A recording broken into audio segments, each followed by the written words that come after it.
They did it with a kind of choreography that made my head spin, little lies layered over half-truths until the whole house of us tilted and fell. It started small, a remark in passing at a dinner party about how I was difficult to live with, a private joke from our group of friends that morphed into an accusation when she smiled and added a detail I had never said. Before I could name it, the narrative had slipped from my hands. She was the sympathetic, put-upon wife, and I was the abrupt, unreasonable husband who didn't support her. The people I trusted most looked at me through new eyes, pitying and then distant, until I found myself answering polite questions with clipped sentences and forced smiles. She had turned everyone against me, and she did it with a confidence that made me feel stupid for not seeing it sooner. Denial was the first refuge. I told myself she must be lonely, stressed at work, saying things she didn't mean. I made excuses when friends canceled dinners or left my messages unread. But the pattern hardened.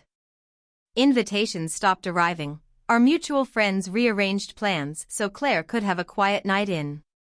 Rumors collected in corners of phone conversations, and people dropped by my office to ask if I was all right in that soft, pitying voice people use when they have already chosen sides.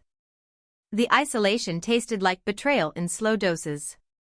Anger flared, of course, but anger without a plan is a match dropped in dry brush. So I chose to be careful. If she had weaponized perception, I would weaponize proof. I began the work of uncovering what had happened and why, quietly, without drama, because the more theatrical my response, the easier it would be for her to recast me as the villain. I turned detective in the only way I knew how, methodically, patiently, and legally. The first thing I did was take stock.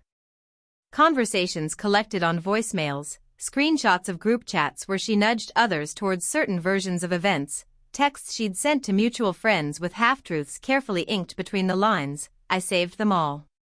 I learned to archive rather than accuse.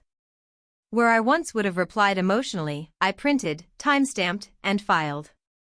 A pattern emerged, small slights amplified into character assassination schemes, private jokes rephrased into evidence of temper, and one or two exaggerated stories repeated until they sounded like proof to people who wanted to believe them. Next, I repaired the loose threads in my life she had targeted. She'd undermined my work relationships with insinuations that I was unreliable. She'd suggested to our landlord that I was volatile during disagreements. I reached out to colleagues and acquaintances with calm honesty, not to plead my case but to plant facts where rumor had taken root.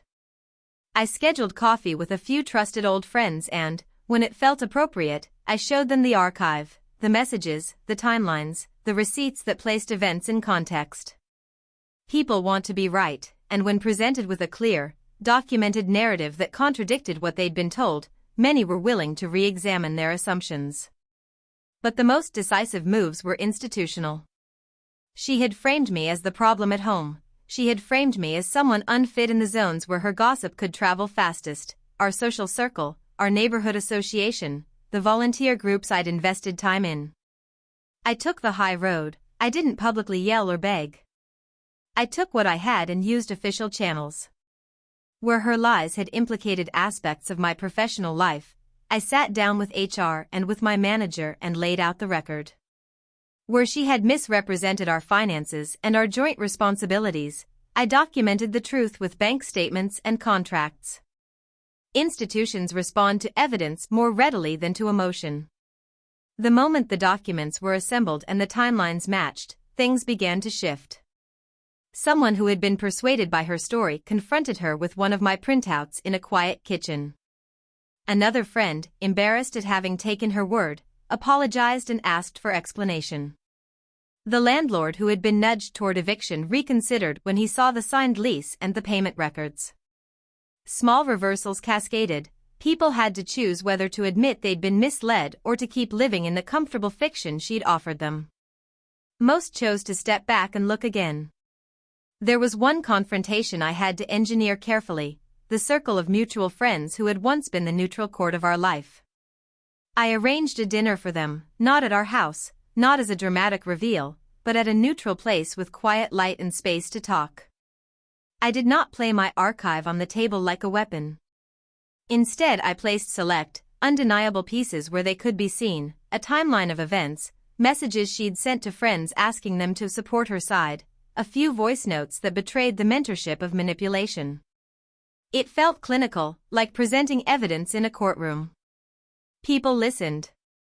They asked questions.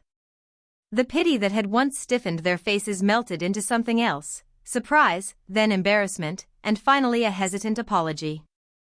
Her reaction was predictable. When the tide turned, she lashed out, accusing me of orchestrating a smear campaign. She sobbed to mutual friends, claimed persecution, and doubled down on the role she'd made for herself. I didn't respond with equal theatrics. I let the documents speak. Lies need fabric. Once pulled taut against the weight of facts, they begin to tear. There were collateral costs. Friendships I had assumed durable were strained beyond quick repair. Some people resented being forced to choose, even when the choice was between truth and orchestrated fantasy. But the realignment felt honest in a way gossip never had been. Those who stayed did so with clearer eyes. Those who left were, if anything, less useful than the people who had once believed her version. Legal measures followed where necessary. There was one instance where her false accusations threatened my standing at work, an HR complaint she'd primed with selective storytelling. I provided the company with a full dossier, and an internal review cleared my name. The relief of vindication was strange and muted. It wasn't triumph so much as the simple righting of an injustice. When she realized the net had closed, her tone shifted. She began to call more frequently, then less.